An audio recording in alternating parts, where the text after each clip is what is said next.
The first shot didn't sound like thunder. It sounded like judgment. A single, sharp crack tore through the mountain air, and the explosion that followed erased an entire enemy position in a blink. Dust and smoke swallowed the ridge. Silence rushed in behind it, thick and stunned. The SEAL team froze mid-movement, ears ringing, hearts hammering.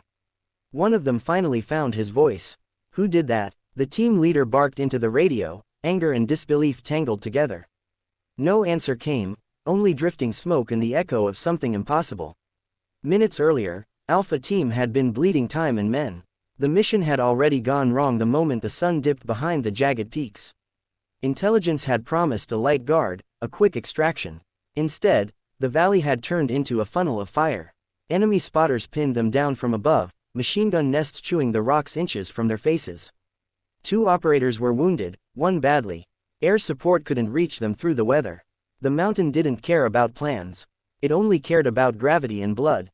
Lieutenant Mark Hale, call sign, Grizzly, pressed his helmet against the stone and forced his breathing steady. He'd led men through hell before, but this felt like the mountain itself had turned against them. "We're stuck," he muttered, more to himself than anyone else. The radio hissed with half-heard commands and static. He hated that sound. It meant isolation. It meant the margin for error was gone. Then the ridge exploded. The shot had come from nowhere. No drone feed, no Overwatch callout, no warning. Just a precise, devastating strike that neutralized the highest enemy position as if an invisible hand had reached down and plucked it away. The enemy fire faltered, confused. Another crack followed, then another. Each one landed with surgical calm, collapsing threats that had moments ago been unstoppable. The mountain's roar faded into an uneasy quiet. "Overwatch, identify yourself," Hale demanded, scanning the smoke. His finger hovered near the trigger, instinct screaming caution. Unknown variables got men killed. That's when she walked out of the haze. She didn't rush. She didn't wave. She moved with the deliberate economy of someone who knew exactly how much time she had. A long rifle rested against her shoulder, its barrel still warm. Her face was streaked with ash and sweat, eyes sharp and unflinching. A female sniper, alone, stepping into the open like the mountain belonged to her. The silence that fell was heavier than gunfire.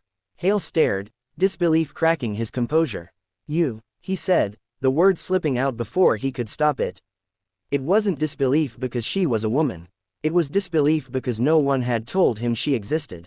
She stopped a few yards away and finally spoke. Her voice was steady, almost quiet. "Target's clear. You've got a window. 5 minutes, maybe less." One of the younger SEALs whispered, "Holy hell." Her name was Elena Cruz, though most people who knew her work only knew her call sign, Ghostlight. She'd earned it years ago after a mission where no one ever saw her, but everyone came home alive. She wasn't supposed to be there tonight. She wasn't on Hale's roster. She'd been attached to a different unit, a contingency plan for a contingency plan. The kind of asset commanders forgot about until things went wrong. Things had gone very wrong. As the team moved, Elena covered them without a word, eyes tracking angles most people didn't even consider. She corrected Hale once, quietly, saving him from stepping into a kill zone he hadn't seen.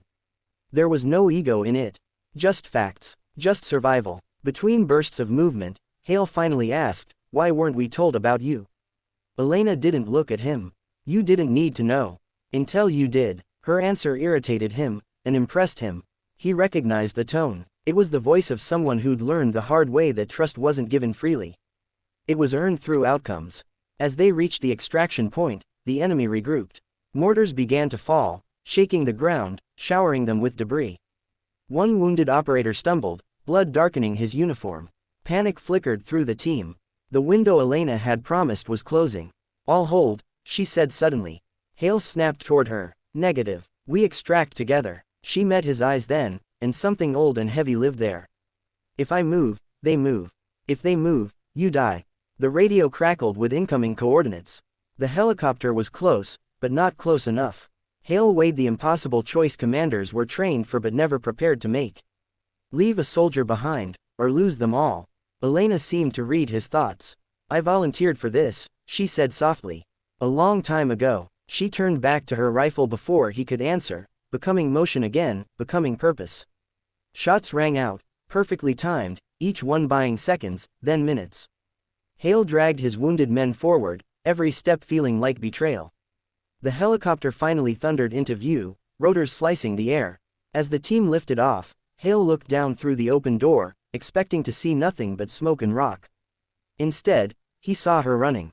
Elena sprinted through chaos with impossible calm, diving into the last clearing seconds before the aircraft rose. Hands grabbed her, pulled her inside. The doors slammed shut. For a heartbeat, no one spoke. Then the helicopter climbed, carrying them all away from the mountain that had tried to kill them. Back at base, the adrenaline faded into something quieter and heavier. Medics worked. Reports were filed. Official words were chosen carefully. Hale stood alone outside the hangar, replaying the mission again and again, knowing the outcome hinged on a sniper no one had bothered to brief him on. He found Elena later, sitting on a crate, cleaning her rifle with ritual precision. He hesitated, then spoke. "You saved my team." She shrugged. "That was the job." "No," he said, "you saved us because you chose to step in when you didn't have to." She paused, finally looking up. "People think being unseen means being unimportant," she said. "It doesn't. It just means you carry more weight alone."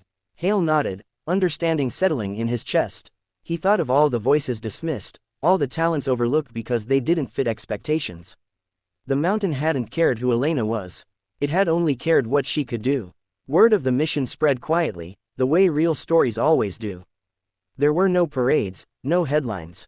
Just a growing respect that showed in the way people listened when Elena spoke, and in the silence that followed. Because sometimes, the loudest answer to, "Who did that?" isn't shouted. Sometimes, it steps out of the smoke, steady and unafraid, and reminds everyone watching that courage doesn't need permission to exist, and excellence doesn't ask to be believed.